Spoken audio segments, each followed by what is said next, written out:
Saudações! Neste segmento, consideramos o significado do ato da justificação conforme efetuado por Jesus. Continuamos a ter como base para a nossa reflexão o capítulo 53 de Isaías. Como vimos nos vídeos anteriores, o profeta Isaías, neste mesmo capítulo 53, descreve algumas características de Jesus que no versículo 11 é referido como o justo servo do Senhor. Além destas características, o profeta também salienta aspectos da obra de Jesus. O profeta comenta obras como as seguintes: Jesus ter sido o nosso substituto ao tomar ele sobre si mesmo as nossas enfermidades e as nossas dores. Jesus ter-se posto a si próprio para propiciação pelo pecado. Outra faceta da obra de Jesus foi a justificação concedida ao ser humano. E é sobre este assunto, a justificação, vindo da parte de Jesus, que nós vamos refletir. A doutrina da justificação do ser humano é uma das mais salientadas na Bíblia. A doutrina da justificação, explicada de uma forma muito sucinta, diz-nos que o pecador estava condenado por causa dos seus pecados. Porém, Jesus veio ao mundo e, na presença de Deus Pai, ele tomou sobre si mesmo o pecado do ser humano, o pecado que condenava o ser humano. A Bíblia diz que Jesus foi feito pecado por nós. Podemos ler aqui 2 aos Coríntios, capítulo 5, versículo 21. 2 aos Coríntios 5, 21, que diz: Aquele que não conheceu pecado, o fez pecado por nós, para que nele fôssemos feitos justiça de Deus. Lendo o contexto deste versículo, vimos que nos fala sobre Jesus. Pelo facto de Jesus ter sido feito pecado por nós e morrido por isso na cruz, no nosso lugar, nós somos feitos a justiça de Deus. Compreendemos então que a justificação do pecador tem o seu fundamento no facto de Jesus ter feito uma obra tão fundamental e tão abrangente, porque abrange o ser humano. Esta obra foi o facto de Jesus, como nosso substituto, ter feito em si mesmo a expiação pelos nossos pecados. Como está escrito em 1 João 2, versículo 2. 1 João capítulo 2, versículo 2. E aqui nós lemos: Ele é a propiciação pelos nossos pecados, e não somente pelos nossos, mas também pelos de todo o mundo. A palavra propiciação significa aquela oferta feita diante de Deus para que fosse removida a ira de Deus, ou, em outras palavras, para que viesse o perdão de Deus, como nós já vimos em vídeos anteriores, vídeos deste mesmo tópico, sacrifício redentor de Jesus. Poderá ser interessante ir ver os vídeos anteriores para recapitular e, se ainda não o fez, se ainda não viu os outros vídeos, aconselho que os veja, porque ali ensino que é tão importante para o desenvolvimento espiritual do cristão, para o seu crescimento na fé, para o aumento do seu conhecimento da palavra de Deus. Voltando aqui ao nosso pensamento, a doutrina da justificação ensina-nos que, por Jesus, que morreu pelos pecados do pecador, que o pecador não está mais condenado por causa do seu pecado. Romanos capítulo 8, versículo 1 diz-nos que não há condenação para os que estão em Jesus. Para quem está em Jesus, Deus Pai não os condena. E este é um princípio sagrado bíblico e que constitui uma cobertura tão poderosa para aqueles que têm crido em Jesus. Vamos procurar conhecer um pouco melhor o fundamento da justificação. Na Bíblia encontramos muitos textos que nos dão revelação sobre esta obra fundamental que é a justificação. Não iremos aqui fazer um estudo exaustivo sobre esta matéria. Vamos concentrar mais a nossa atenção em Isaías capítulo 53, versículo 11 e em mais alguns textos bíblicos. Vejamos o que está escrito em Isaías 53, 11. Isaías 53, versículo 11. O trabalho da sua alma ele verá e ficará satisfeito. Com o seu conhecimento, o meu servo, o justo, justificará a muitos, porque as iniquidades deles levará sobre si. O profeta diz que o justo servo de Deus verá o trabalho da sua alma. Que trabalho é este? A palavra trabalho no texto hebraico, língua em que foi originalmente escrito, é a palavra amal, a palavra hebraica amal. Este termo amal transmite o conceito de trabalho laborioso. Amal geralmente contém o sentido de trabalho árduo, junto com lamento. É quando a pessoa está a fazer algo tão difícil e está a sentir o efeito daquela dificuldade e lamenta por causa disso. A palavra mal tem esse significado também. É o tipo de trabalho que pode implicar a luta emocional e ou espiritual. Portanto, isto no sentido do significado geral desta palavra. Esta palavra trabalho, a palavra amal no hebraico, no contexto bíblico, esta palavra descreve os fardos e lutas que pessoas suportam por causa da opressão. Pode ser a opressão experimentada em consequência dos atos da própria pessoa ou a opressão causada pelos erros de outras pessoas. Também pode significar a opressão que a pessoa sente por causa das dificuldades que possam surgir na vida.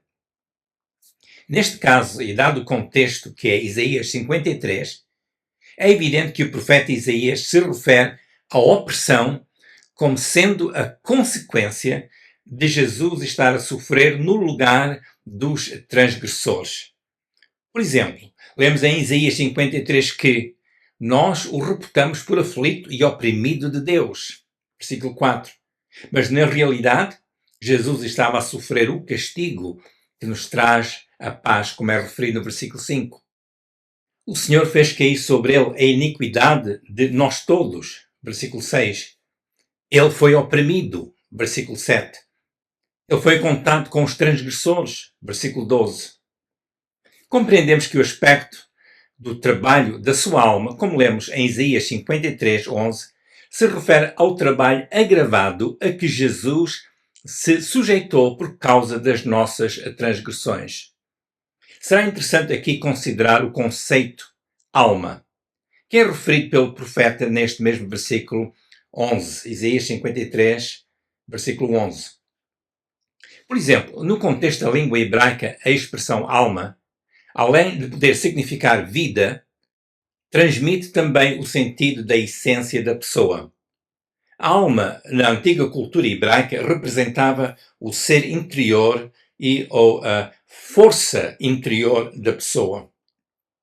A expressão alma podia significar a faceta física, emocional e espiritual da pessoa. O conceito alma também pode significar a totalidade da natureza humana. Esta mesma palavra alma, no contexto da língua antiga hebraica, podia ser usada em referência à identidade, como também à existência da pessoa. Portanto, compreendemos que Jesus submeteu a sua alma, o seu esforço, a sua vontade, o seu querer.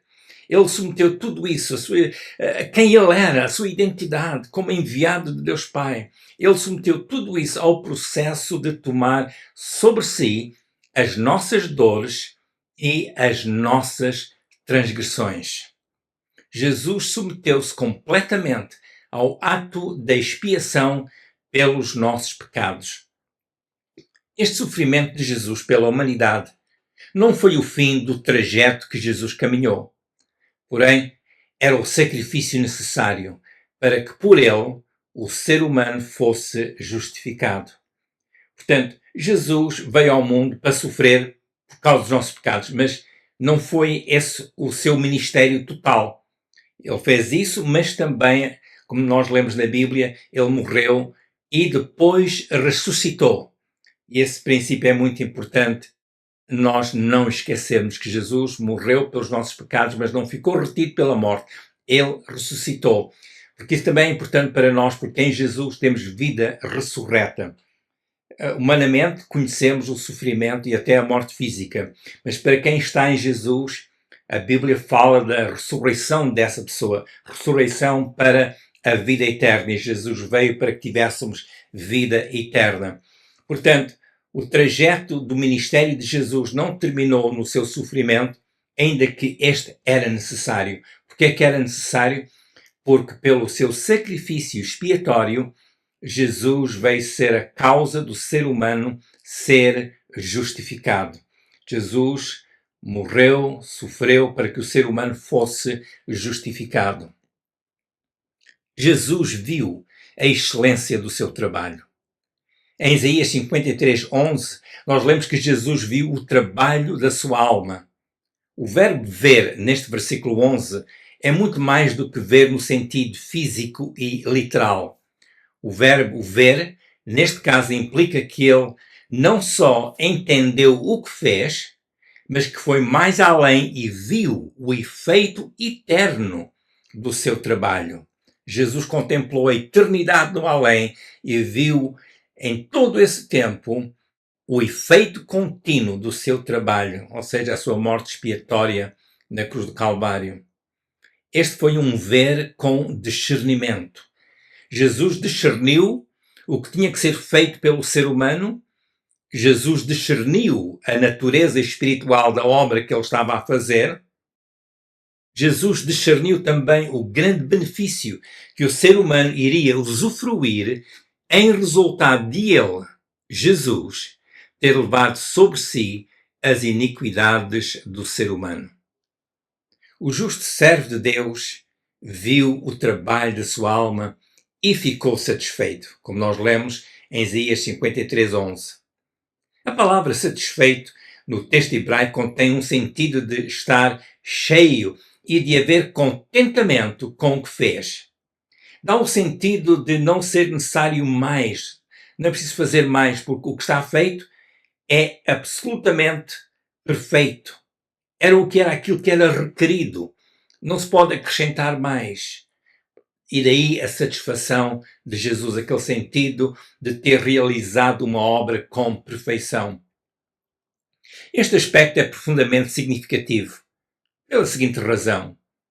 Nos sacrifícios expiatórios realizados segundo a lei de Moisés, o sangue do respectivo animal era levado para fazer expiação no santuário, portanto, o santuário terreno, o templo cá na terra, conforme nós lemos em Levítico, capítulo 6, versículo 30 e Levítico 16, capítulo 16, versículo 27.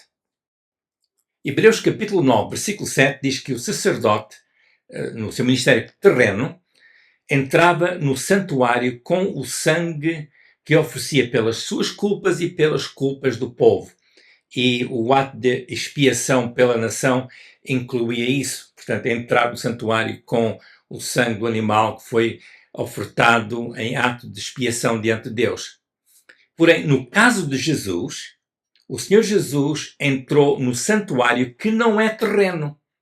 Vamos ver o que está escrito em Hebreus 9:12. Hebreus 9:12. Diz assim: nem por sangue de bodes e bezerros, mas por seu próprio sangue, isto é, o Senhor Jesus, por seu próprio sangue, entrou uma vez no santuário, havendo efetuado uma eterna redenção. Ele entrou neste santuário da glória diante de Deus e efetuou esta eterna redenção. Ele chegou lá com o seu sangue. O texto diz que Jesus levou o seu próprio sangue ao santuário, havendo efetuado uma eterna redenção.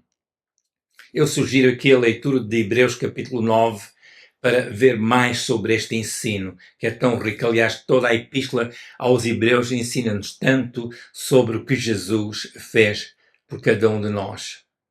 Perante o cumprimento desta tão imensa e necessária obra, o Senhor Jesus ficou satisfeito. Na seguida, o profeta diz algo que eu acho ser muito interessante. O profeta diz em Isaías 53:11: com o seu conhecimento, o meu servo, o justo, justificará a muitos. A palavra conhecimento, no texto hebraico, língua em que foi originalmente escrito, é a palavra dath. Pode ver aí no ecrã o vídeo que escrevi aí essa palavra, a palavra hebraica, dath. Esta palavra significa compreensão intelectual e conhecimento adquirido por experiência. Portanto, é conhecimento lógico e, ao mesmo tempo, é o conhecimento que a pessoa tem por ter passado por um determinado acontecimento. Este conhecimento é mais que factual, visto incluir a sabedoria, o discernimento e a relevante experiência.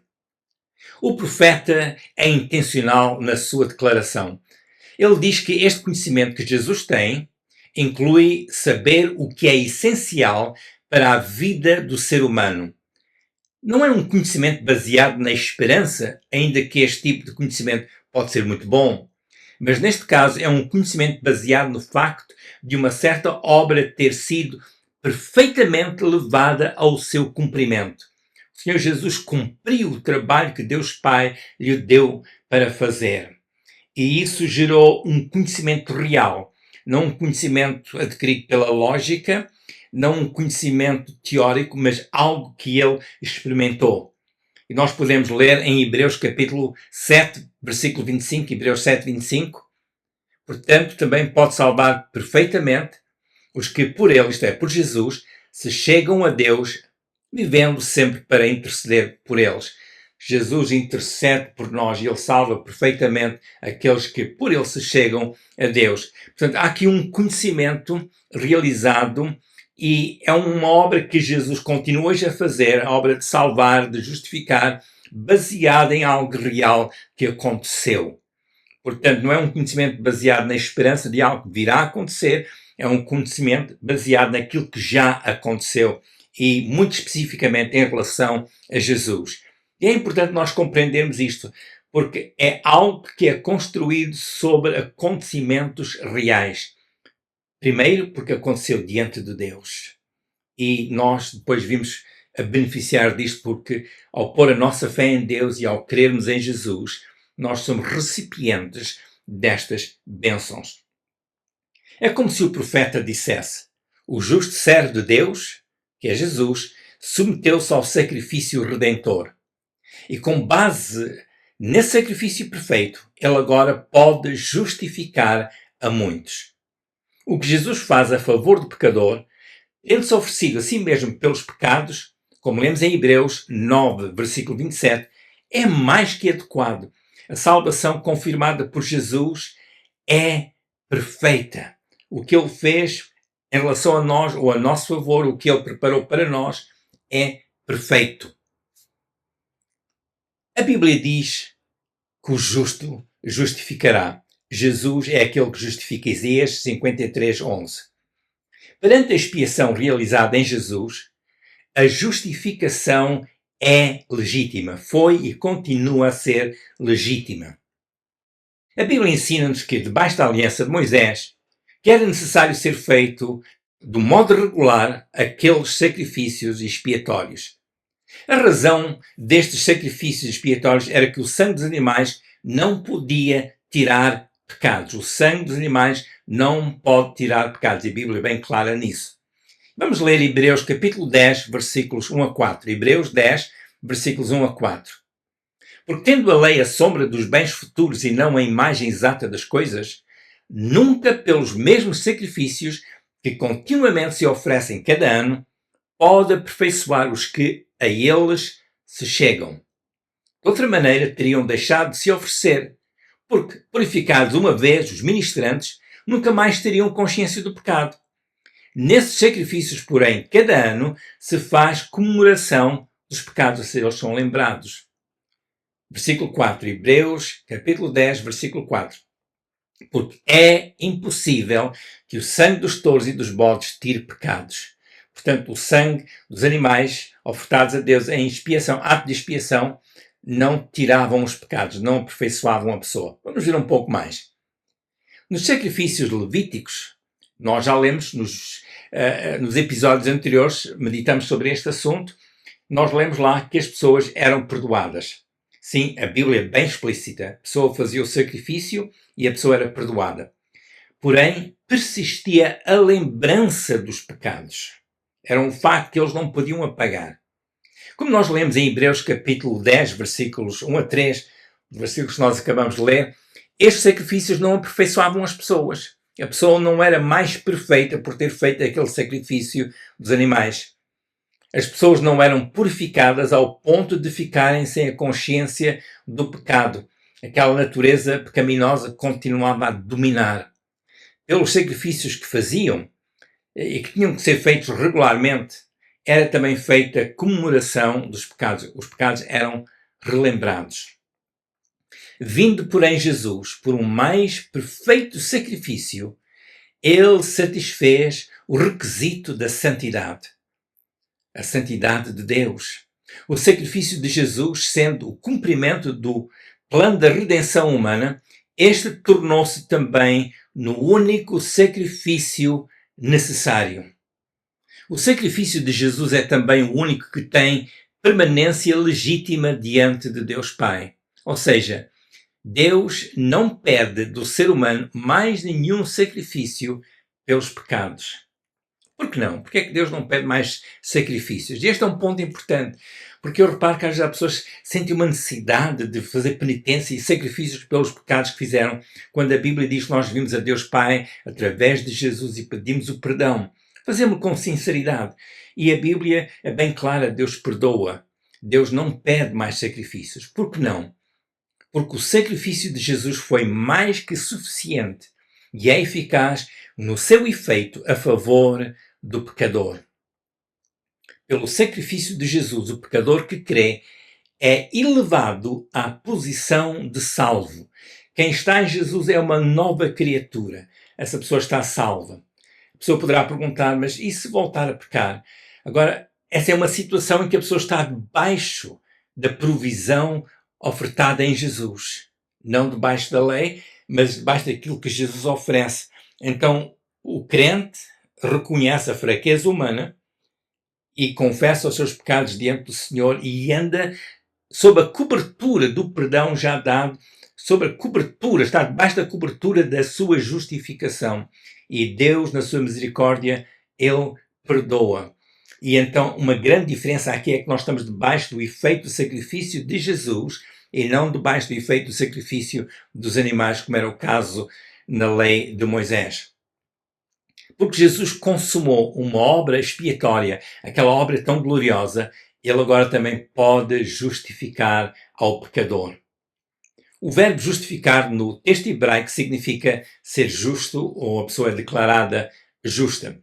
Significa também fazer o que é correto. A pessoa que é justificada fica com o reconhecimento de que está bem, no sentido de estar correto, ou ser pessoa correta, isto segundo os princípios bíblicos. Em termos do que Jesus fez, o justificado não está em falta diante de Deus. Significa que diante de Deus a integridade moral da pessoa não é posta em questão. Na era da lei de Moisés, era absolutamente necessário o pecador levar um animal ao sacerdote e fazer expiação pelo seu pecado. Porém, depois de Jesus ter feito a sua obra, que foi completada diante de Deus Pai, o pecador é aceite porque o seu pecado diante de Deus já foi levado por Jesus. Ele levou sobre si as nossas transgressões. Esta aceitação não está dependente da consciência do pecador. Esta aceitação, Deus aceitar-nos, é conferida ao pecador por parte de Jesus. O Senhor Jesus é que dá isto a nós. E isto é o que significa Jesus justificar-nos. Ele diz, já não estás mais condenado por causa do teu pecado. Agora estás diante de Deus purificado pelo meu sangue. É como se Jesus estivesse a dizer isso. A justificação perante a sacralidade da expiação é algo santo. A expiação era coisa santíssima diante de Deus. Levítico 6, 25 e depois no capítulo 7, versículo 1. A Bíblia é bem clara. A expiação era algo sagrado, santíssimo. Agora pensemos nisto, porque a justificação segue-se ao trabalho que Jesus fez, e este trabalho foi ele ofertar a sua vida em expiação para perdão dos nossos pecados. A justificação que segue depois vem daquilo que Jesus fez para nosso perdão e também justificação. Por isso temos que entender que a nossa justificação é algo sagrado diante de Deus. É um ato que emana da santidade de Deus. Não podíamos chegar diante de Deus por causa do nosso pecado, mas vindo através de Jesus que morreu na cruz por nós, que verteu o seu sangue por nós, que é como que o nosso bode expiatório, ele que levou o seu sangue ao santuário que está na eternidade. Por isso nós chegamos junto de Deus Pai, estando já justificados por Jesus. Portanto, é importante nós entendermos que a justificação é algo sagrado diante de Deus também. E porque esta expiação foi cumprida em Jesus, que é algo santo, a expiação de Jesus é algo santo diante de Deus Pai, a justificação realizada por Jesus também é santa. É um ato de Deus a nosso favor, um ato que é praticado através de Jesus. Posto isso, devemos encarar a nossa justificação como algo necessário. Necessário para sermos santos diante do Senhor, necessário para viver como santos perante Deus. Nunca desconsidere a sua justificação. O facto de Jesus ter justificado ao pecador significa que o pecador pode vir diante de Deus, não baseado nos seus méritos, mas baseado nos méritos de Jesus. E a santificação que é conferida por Jesus é algo sagrado.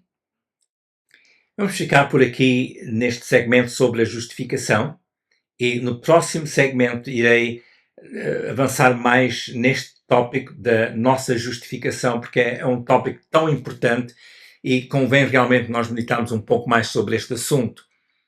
No próximo episódio vou dar mais informação bíblica, que é tão importante nós conhecermos para entendermos este assunto, esta doutrina tão importante para a nossa fé. Mas ao terminar, eu quero dizer o seguinte: se porventura ainda não chegou a este ponto de vir a Jesus, de o aceitar como o único caminho para si, será oportuno considerar o que Jesus já fez por todos nós. O caminho da salvação não está no ser humano. O caminho da salvação, que inclui a justificação, é Jesus e o que ele fez por nós. Se deseja entrar na salvação providenciada por Jesus, se deseja ser justificado diante de Deus, poderá fazer a sua declaração de fé diante de Deus e receber de graça e pela graça de Deus esta justificação. O caminho é simples. É acreditar em Jesus e no que ele fez por todos nós ao dar a sua vida na cruz do Calvário. Se o deseja fazer agora, isto é, aceitar Jesus como seu Senhor e Salvador, receber dele o perdão dos seus pecados, de ser justificado, diga a Deus Pai, que confessa diante dele que necessita do seu perdão. Sim, diga, meu Deus, perdoa os meus pecados. Declare diante de Deus que aceita Jesus, que ele é o único caminho para receber o perdão dos seus pecados e também para ser justificado. Declare diante de Deus que, ao acreditar em Jesus, que aceita também a salvação da sua própria alma. Fala assim com Deus, palavras simples, mas acreditando que Jesus morreu na cruz do Calvário para o salvar. A todas as pessoas que desejam seguir Jesus, eu recomendo o seguinte: todos os dias tire uns minutos para falar com Deus, Pai, sempre em nome de Jesus, isto é, ter comunhão espiritual com Deus. É quando nós falamos com Deus em oração, estamos a ter comunhão com Deus. E também, todos os dias, leia um pouco da Bíblia. Isto é importante para o seu crescimento no conhecimento da Palavra de Deus. É tão importante conhecer a Palavra de Deus e irmos crescendo neste conhecimento, ou neste processo de adquirir mais conhecimento. Cultive também o hábito de frequentar uma igreja que anuncia e que ensina o Evangelho de Jesus. E também, conforme as oportunidades que tiver, fale com outras pessoas acerca da razão de Jesus ter morrido na cruz. Como sempre, continue orando a Deus que as suas magníficas e amplas bênçãos permaneçam na sua vida. Se quiser saber mais sobre o caminho da salvação em Jesus, entre em contato comigo usando o meu endereço de e-mail que tem estado no rodapé deste vídeo. Se desejar ser notificado pelo YouTube sobre as próximas reflexões, poderá clicar no botão por baixo do vídeo onde diz Subscribe ou Subscreve. Partilhe esta reflexão com outras pessoas.